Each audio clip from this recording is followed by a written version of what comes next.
जीतना। ये शब्द सुनते ही अक्सर हमारे दिमाग में प्रतिस्पर्धा, ट्रॉफी, मेडल अथवा किसी खेती विजेता की छवि उभरती है। लेकिन वो क्या असली जीत सिर्फ दूसरों को हराने और खुद को श्रेष्ठ साबित करने तक सीमित है? नहीं, लेखक हमें यह समझाने की कोशिश कर रहे हैं कि वास्तविक जीत व्यक्तिगत तुष्टता की यात्रा ही, जिस पे हमारी सबसे बड़ी गतिशील और से तय बल्कि खुद से होती। ये जीत केवल भौतिक उपलब्धि तक सीमित नहीं है, बल्कि आत्मसंतोष, खुशी और अपने जीवन के उद्देश्यों को पाने की प्रक्रिया ही है।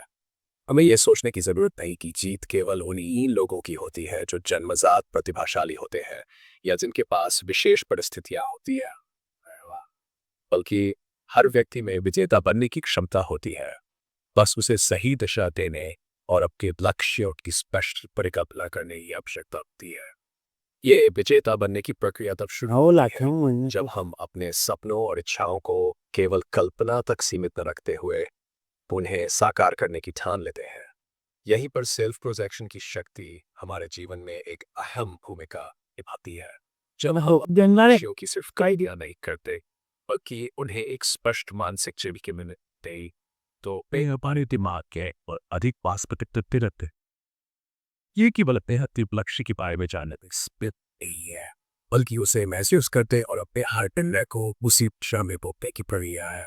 और उदाहरण के लिए, अगर आपका लक्ष्य अपने परिवार के साथ अधिक समय बिताना है, तो इसे एक साधारण इच्छा के रूप में पते किए। इसके बजाय अपनी आंखें बंद करिए, कल्पना करिए कि अपने परिवार के साथ समुद्र किनारे बैठे, हल्की हवा बह रही है और चिड़िया में खेल रहे हैं।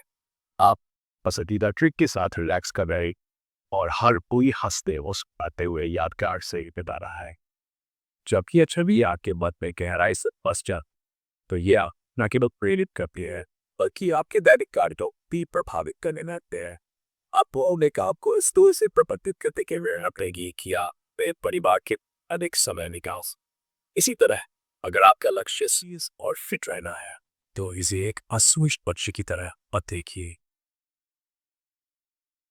अपने दिमाग में एक स्पष्ट तस्वीर बनाएं जिसमें आप सुबह उठकर जिम जा रहे हैं, दौड़ लगा रहे हैं, ताजे फल, सब्जियां खा रहे हैं, अपने शरीर को ऊर्जावान और स्वस्थ महसूस कर ले। जब ये मानसिक फिल्म बार बार आपके दिमाग में चलने लगती है, तो धीरे धीरे आपका व्यवहार भी उसी के अनुसार ढलने लगता है। अब आप बिना किसी बाहरी दबाव के अपने स्वास्थ्य के प्रति अधिक जागरूक होने लगेंगे, व्यायाम को अपनी दिनचर्या का हिस्सा बना लेंगे और एक स्वस्थ जीवन शैली को अपनाने लगेंगे। सेल्फ प्रोजेक्शन न केवल हमें हमारे सपनों की ओर प्रेरित करता है, बल्कि हमें यह एहसास भी कराता है कि हमारा लक्ष्य वास्तविक और प्राप्त करने योग्य है। ये कोई जादू नहीं, बल्कि हमारे अवचेतन मन को सही दिशा देने का एक प्रभावी तरीका है। जब हम अपने लक्ष्यों की एक स्पष्ट मानसिक छवि बार बार देखते हैं, तो ये छवि धीरे धीरे हमारे निर्णयों, आदतों और कार्यों को प्रभावित करने लगती है। इससे पहले कि हमें एहसास भी हो, हम उसी दिशा में बढ़ने लगते हैं और अपने लक्ष्य की प्राप्ति के लिए जरूरी कदम उठाने रही है। स्कूली प्रक्रिया में सबसे महत्वपूर्ण बात यह है कि हम जीत को केवल बाहरी तय की कसौटी से देखें। असली जीत तब होती है जब हम अपने जीवन के लक्ष्यों को प्राप्त करने के लिए खुद को प्रेरित कर पाते हैं। यह जीत तब होती है तो हम अपने सपनों को हकीकत में मदद के लिए हर दिन छोटे छोटे कदम उठा रहे हैं, चाहे वह करियर में सफलता, अच्छे सपन या एक बेहतर जीवन शैली। असली विजेता वह है जो खुद को हर दिन बेहतर बनाने की दिशा में प्रयास करता रहता है। जीतने का मतलब दूसरों को हराना नहीं, बल्कि अपने सबसे अच्छे संस्करण तक पहुंचने की यात्रा है। जब हम इस सोच को अपनाते हैं कि हमारा नजरिया बदलता है, बल्कि हमारी जिंदगी भी नए साह और दिलचस्पी जाती है। जीत का असली मतलब सिर्फ प्रतिस्पर्धा में दूसरों को हराना नहीं, बल्कि अपनी क्षमताओं को पहचान कर व्यक्तिगत उत्कृष्टता हासिल करना है। लेखक इस विचार को सेल्फ प्रोजेक्शन के माध्यम से समझाते हैं, जिसमें हम अपने लक्ष्यों की एक स्पष्ट मानसिक छवि बनाते हैं और उसे हकीकत में बदलने के लिए प्रेरित होते हैं। जब हम अपने सपनों को सिर्फ सोचने की बजाय उन्हें उन्हें अपने मन में एक फिल्म की तरह बार बार देखते हैं, तो वे और अधिक वास्तविक लगने लगते हैं और हमें अपनी दिशा में ठोस कदम उठाने की प्रेरणा देते हैं।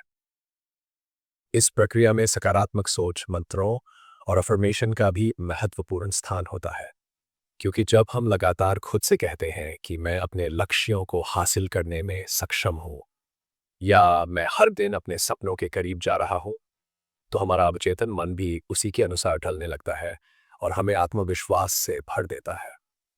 लेकिन केवल कल्पना करना ही काफी नहीं होता। सफलता के लिए स्पष्ट और व्यावहारिक रणनीतियों की जरूरत होती है। इसके लिए स्मार्ट लक्ष्यों की अवधारणा को अपनाना जरूरी है, जिसमें विशिष्ट स्पेसिफिक, मापने योगी, मेजरेबल, असाइन करने योगी, असाइनेबल, यथार्थवादी, रियलिस्टिक और समयबद्ध, टाइम बाउंड होने चाहिए। उदाहरण के लिए, अगर कोई व्यक्ति वजन कम करना चाहता है तो उसे सिर्फ यह नहीं सोचना चाहिए कि मुझे वजन कम करना है, बल्कि ये स्पष्ट करना चाहिए कि अगले 3 महीनों में मैं 5 किलो वजन कम करूंगा, ताकि प्रगति को मापा जा सके और प्रेरणा बनी रहे। इसी तरह अगर कोई टीम किसी प्रोजेक्ट पर काम कर रही है, तो ये ज़रूरी है कि हर सदस्य को अपने कार्यों की स्पष्ट जानकारी हो, जिससे जिम्मेदारियों का सही ढंग से बंटवारा हो सके। लेखक ये भी बताते हैं कि सफलता पाने में सकारात्मक मानसिकता का बड़ा योगदान होता है। जब हम अवसरों की बजाय असफलता के डर पर ज्यादा ध्यान देते हैं, तो हम अपने ही रास्ते में बाधाएं खड़ी कर लेते हैं। लेकिन अगर हम हर स्थिति को एक अवसर की तरह देखते हैं और चुनौतियों को सीखने के मौके के रूप में अपनाते हैं, तो ये न केवल हमारे आत्मविश्वास को बढ़ाता है, बल्कि हमारे कार्यों में भी सुधार लाता है। उदाहरण के लिए, यदि कोई पेशेवर व्यक्ति किसी महत्वपूर्ण परियोजना पर काम कर रहा है और इस बात को लेकर चिंतित है कि बॉस को उसका काम पसंद आएगा या नहीं, तो उसे चिंता में उलझने की बजाय अपनी पूरी ऊर्जा इस बात पर लगानी चाहिए कि कैसे वह अपने काम को और बेहतर बना सकता है। सकारात्मक दृष्टिकोण न केवल हमारी मानसिकता को बदलता है, बल्कि ये हमें नए अवसरों को पहचानने और उनके लिए पूरी तैयारी करने में भी मदद करता है। जब हम इस सोच को अपनाते हैं, तो हमारे निर्णय अधिक प्रभावी होते हैं और सफलता की संभावना कई गुना बढ़ जाती है। सफलता केवल मेहनत करने तक सीमित नहीं होती, बल्कि ये इस बात पर निर्भर करती है कि हम अपने काम को किस तरह अपनाते हैं और उसमें अपनी छाप छोड़ते हैं। जब हम किसी प्रोजेक्ट को सिर्फ इसलिए करते हैं क्योंकि बॉस या किसी और को इसकी ज़रूरत है, तो हमारा मनोबल और समर्पण कम हो जाता है। लेकिन जब हम इसे अपनी व्यक्तिगत जिम्मेदारी और पहचान के रूप में स्वीकार करते हैं, तो हम इसमें अधिक रचनात्मकता, मेहनत और उत्साह लाते हैं। ये मानसिकता हमें सिर्फ काम पूरा करने तक सीमित नहीं रखती, बल्कि हमें बेहतरीन प्रदर्शन करने के लिए प्रेरित करती है।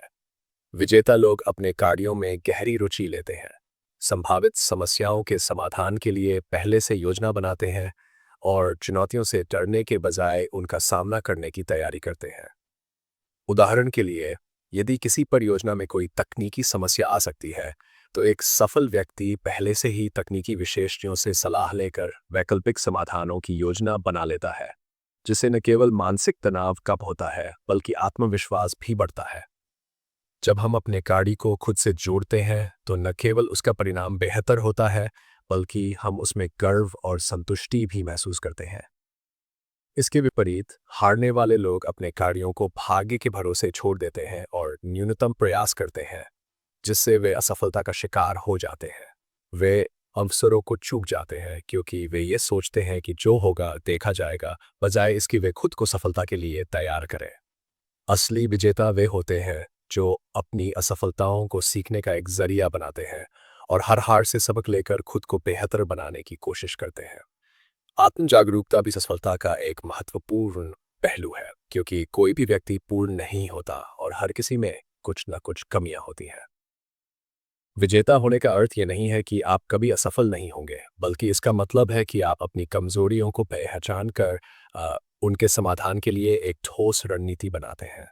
जब हम अपनी क्षमताओं और कमियों को समझते हैं, तो हम सफलता की ओर एक बड़ा कदम उठाते हैं, क्योंकि आत्मनिर्धारण और निरंतर सुधार ही हमें विजेता बनाता है। इस मानसिकता को अपनाने से हम केवल अपने लक्ष्यों को प्राप्त कर सकते हैं, बल्कि अपने जीवन में संतुलन और संतुष्टि भी ला सकते हैं। जब हम अपनी सोच को सकारात्मक रखते हैं और अपनी असफलताओं से घबराने के बजाय उनसे सीखते हैं, तो हम लगातार आगे बढ़ते रहते हैं और सफलता की राह पर चलते हैं।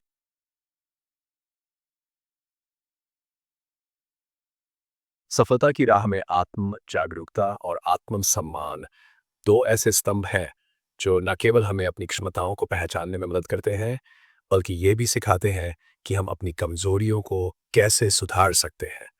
जब हम अपनी सीमाओं को समझते हैं तो उन्हें अनदेखा करने के बजाय उन पर काम करने के लिए तैयार होते हैं, जिससे हमारे कार्य अधिक प्रभावी और सफल होते हैं।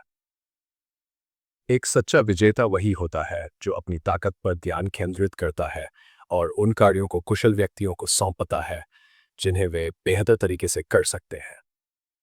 ये केवल व्यक्तिगत विकास तक सीमित नहीं है, बल्कि टीम वर्क और नेतृत्व क्षमता को भी मजबूत करता है। उदाहरण के लिए, यदि आप एक उद्यमी हैं और मार्केटिंग में विशेषज्ञता नहीं रखते, तो ये समझदारी होगी कि आप इस कार्य को किसी अनुभवी व्यक्ति को सौंप दें, ताकि आपका ध्यान आपके मुख्य उत्पाद या सेवा को बेहतर बनाने पर केंद्रित रहे।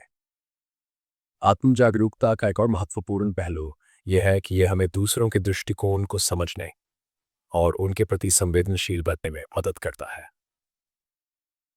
जब हम जानते हैं कि हमारे सहयोगी या टीम के सदस्य किसी व्यक्तिगत परेशानी से गुजर रहे हैं, तो हम उन्हें आवश्यक समर्थन देकर न केवल उनके साथ संबंध मजबूत कर सकते हैं, बल्कि पूरी टीम की कार्यक्षमता को भी बढ़ा सकते हैं।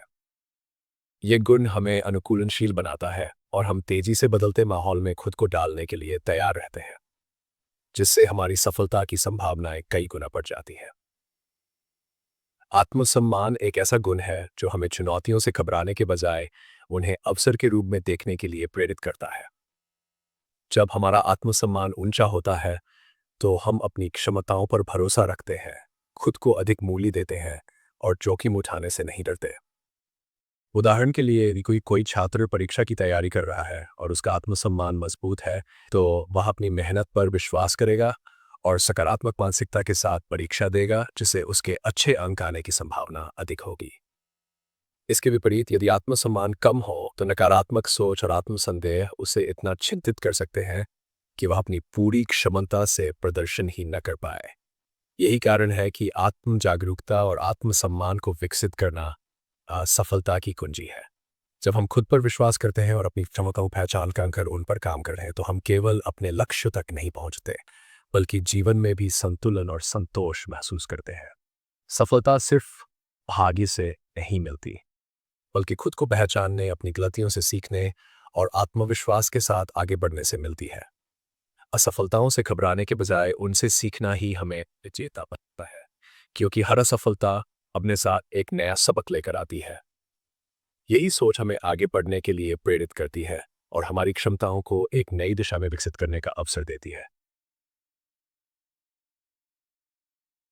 सफलता कोई जादू की छड़ी नहीं है जिसे घुमाते ही सब कुछ अपने आप हासिल हो जाए। ये लगातार मेहनत, आत्मानुशासन, आत्मविश्वास और सकारात्मक सोच का मिश्रण है जो एक साधारण इंसान को असाधारण बना सकता है। कई लोग आसान रास्ते तलाशते हैं जो उन्हें कठिनाइयों और परिश्रम से बचा सकें, लेकिन असली विजेता वे होते हैं जो कठिन परिस्थितियों से भागते नहीं, बल्कि उनका सामना करते हैं और अपनी सीमाओं को तोड़ते हुए आगे बढ़ते हैं। यदि आप किसी क्षेत्र में निपुण होना चाहते हैं, चाहे वह खेल हो, लेखन हो, व्यवसाय हो या कोई अन्य कौशल, तो आपको नियमित अभ्यास और निरंतर सुधार की मानसिकता अपनानी होगी। उदाहरण के लिए, यदि आप एक लेखक बनना चाहते हैं, तो आपको हर दिन लिखने की आदत डालनी होगी, चाहे प्रेरणा मिले या न मिले। हो सकता है कि शुरुआत में आपके लेख बेहतरीन न हो सकता है कि लोग आपकी आलोचना करें, लेकिन आत्मानुशासन आपको इस कठिन दौर से गुजरने और अपने लेखन को निखारने, असफलताओं से घबराने के बजाय उनसे सीखना और आगे बढ़ना ही एक विजेता की पहचान होती है। यही आत्मनियंत्रण आपको उन दिनों में काम करने के लिए प्रेरित करेगा जब आप खुद को कमजोर या हतोत्साहित महसूस कर रहे होंगे। आत्मनियंत्रण ही वह गुण है जो आपको विपरीत परिस्थितियों में भी अपने लक्ष्य की ओर बढ़ने की शक्ति देता है और आपको सफल होने के लिए जरूरी धैर्य और प्रतिबद्धता प्रदान करता है। लेकिन केवल मेहनत करना ही काफी नहीं है, बल्कि आपकी सोच भी उतनी ही महत्वपूर्ण होती है। विजेता और हारने वाले के बीच सबसे बड़ा अंतर उनकी आत्मचर्च सेल्फ टॉक होती है। विजेता हमेशा खुद से सकारात्मक बातें करते हैं, खुद को प्रेरित करते हैं, अपनी क्षमताओं पर विश्वास रखते हैं और कठिनाइयों के बावजूद आगे बढ़ने का संकल्प लेते हैं। इसके विपरीत जो लोग असफल होते हैं, वे अक्सर खुद को हतोत्साहित करते हैं, नकारात्मक सोच को बढ़ावा देते हैं और अपनी असफलताओं को अपनी पहचान बना लेते हैं। ये ठीक वैसे ही है जैसे कार्टून में एक कंधे पर देवदूत बैठा होता है और दूसरे कंधे पर शैतान, जो एक दूसरे से टकराते रहते हैं। आपके अंदर भी ऐसी दो आवाजें होती हैं, एक जो आपको आगे बढ़ने के लिए प्रेरित करती है और दूसरी जो आपको डर और संदेह से भर आज देती तो है। दिन भर भैया यदि आप अपनी आत्मचर्चा को क्या नियंत्रित ज्ञान नहीं करेंगे, ये आपकी मानसिकता और प्रदर्शन पर गहरा प्रभाव डाल सकती है। उदाहरण के लिए, अगर आप किसी प्रतियोगिता में हजार भाग ले हजार रहे हैं और आपका आत्मसंवाद सकारात्मक है, हर साल कटे ने मैंने इस प्रतियोगिता के लिए कड़ी जितना कार्य करता रहे दिना मैं अच्छा ये पैसों क्या जाए सो और यह सकारात्मक सोच न केवल आपको प्रेरित करेगी, बल्कि आपके विश्वास को भी बढ़ाएगी, जिससे आपके प्रदर्शन में सुधार आएगा। लेकिन अगर आपका आत्मसंवाद नकारात्मक है और आप खुद से कह रहे हैं, मुझे नहीं लगता कि मैं इस प्रतियोगिता को जीत पाऊंगा, शायद मैं असफल हो जाऊंगा, तो यह नकारात्मकता आपके प्रदर्शन को प्रभावित करेगी और आपकी संभावनाओं को कम कर देगी। इसलिए सफल लोग हमेशा अपनी आत्मचर्चा को नियंत्रित करना सीखते हैं। वे असफलताओं से डरते नहीं, बल्कि उन्हें एक सीखने के अवसर के रूप में देखते हैं। लेकिन जीवन में सफलता केवल पेशेवर उपलब्धियों से नहीं आंकी जाती, बल्कि ये इस बात पर निर्भर करती है कि आप अपने जीवन के हर पहलू में संतुलन बना पाते हैं या नहीं।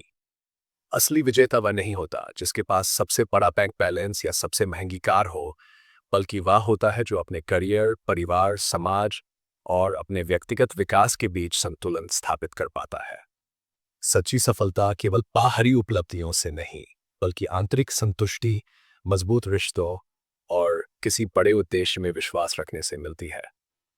जब आप अपने जीवन के हर क्षेत्र में संतुलन बनाते हैं, अपने कार्यों के प्रति प्रतिबद्ध रहते हैं और अपनी सोच को सकारात्मक बनाए रखते हैं, तब आप न केवल एक सफल व्यक्ति बनते हैं, बल्कि समाज के लिए भी प्रेरणा का स्रोत बनते हैं। यही वह मानसिकता है जो एक साधारण इंसान को असाधारण विजेता बनाती है, जो न केवल अपने सपनों को पूरा करता है, बल्कि दूसरों को भी अपने सपनों की ओर बढ़ने के लिए प्रेरित करता है। तब भी साइकोलॉजी ऑफ विनिंग हमें सिखाती है कि सफलता केवल भौतिक संपत्ति तक सीमित नहीं है, बल्कि ये आत्म अनुशासन, सकारात्मक सोच, आत्म जागरूकता और जीवन के हर पहलू में संतुलन बनाए रखने से प्राप्त होती है। असली विजेता वे होते हैं जो केवल खुद की नहीं, बल्कि दूसरों की भी सफलता के लिए प्रयास करते हैं, सहयोग और संभावना को प्राथमिकता देते हैं और अपने अतीत से सीखकर वर्तमान में जीते हुए एक बेहतर भविष्य का निर्माण करते हैं। वे चुनौतियों से डरते नहीं, बल्कि उन्हें एक अवसर के रूप में देखते हैं, जिससे वे और भी मजबूत और बुद्धिमान बन सकते हैं। विजेता वह नहीं होता केवल खुद को महान साबित करने में लगा रहे, बल्कि वह होता है जो दूसरों को भी ऊपर उठाने में यकीन रखता है, जो ये मानता है कि उसकी सफलता तब और भी बड़ी होगी जब वह आसपास के लोगों के साथ मिलकर आगे बढ़ेगा। ये पुस्तक हमें यह भी सिखाती है कि आत्मनियंत्रण ही वह शक्ति है जो हमें हर मुश्किल घड़ी में संभाल सकती है। जब हम खुद को नियंत्रित कर पाते हैं, अपने नकारात्मक विचारों पर लगाम लगा पाते हैं और अपनी ऊर्जा को सही दिशा में लगा पाते हैं, तभी हम अपने लक्ष्यों को हासिल कर पाते हैं। असली सफलता उन्हीं के कदम चूमती है जो अपने दिमाग को अपनी ताकत बनाते हैं, अपनी सोच को सकारात्मक रखते हैं और खुद को लगातार सुधारते रहते हैं। आत्म जागरूकता हमें ये समझने में मदद करती है कि हमारी कमजोरियां क्या हैं और कैसे हम उन्हें अपनी ताकत में बदल सकते हैं। यही मानसिकता हमें वास्तविक सफलता तक पहुंचाती है, एक ऐसी सफलता जो केवल बैंक बैलेंस, बड़ी गाड़ियां या ऊंची इमारतों तक सीमित नहीं होती, बल्कि जो हमारे फिर आत्मसंतोष, शांति और आनंद का अनुभव कराती है। जीता केवल वही नहीं होता जो हर दौड़ में पहला आता है, बल्कि वह होता है जो खुद को हर दिन पहले से बेहतर बनाता रहता है, जो असफलताओं से घबराता नहीं, बल्कि उनसे सीखता है और जो अपने सपनों को सच करने के लिए हर संभव प्रयास करता है। ये पुस्तक केवल सिद्धांतों की बात नहीं करती, बल्कि हमें यह भी दिखाती है कि अगर हम इन सीखों को अपने जीवन में अपनाएं, तो हम अपनी सोच से अपनी दुनिया बदल सकते हैं। तो सवाल यह है, क्या आप विजेता की मानसिकता अपनाने के लिए तैयार हैं? क्योंकि अंत में जीतने की मानसिकता ही असली सफलता की कुंजी है। तो दोस्तों, द साइकोलॉजी ऑफ विनिंग से हमने जाना कि असली जीत केवल दौलत और शोहरत से नहीं, बल्कि आत्मविकास, सकारात्मक सोच, आत्मनियंत्रण और दूसरों के साथ मिलकर आगे बढ़ने से मिलती है। विजेता बनने के लिए ज़रूरी है कि हम अपने डर पर काबू पाएं, असफलताओं से सीखें और हर दिन खुद का बेहतर वर्जन बनने की कोशिश करें। याद रखें, सफलता कोई मंजिल नहीं, बल्कि एक मानसिकता है। अब ये आपके हाथ में है। क्या आप अपनी सोच को बदलकर अपनी किस्मत बदलने के लिए तैयार हैं? अगर आपको ये सीख पसंद आए तो इसे अपने दोस्तों के साथ ज़रूर शेयर करें, ताकि वे भी विजेता मानसिकता अपनाकर अपने सपनों को हकीकत बना सकें। और हाँ, अपने विचार हमें कमेंट में बताना न भूलें। आपके लिए जीत का असली मतलब क्या है? हमेशा याद रखें, असली जीत वह है जो आपको अंदर से मजबूत बनाए।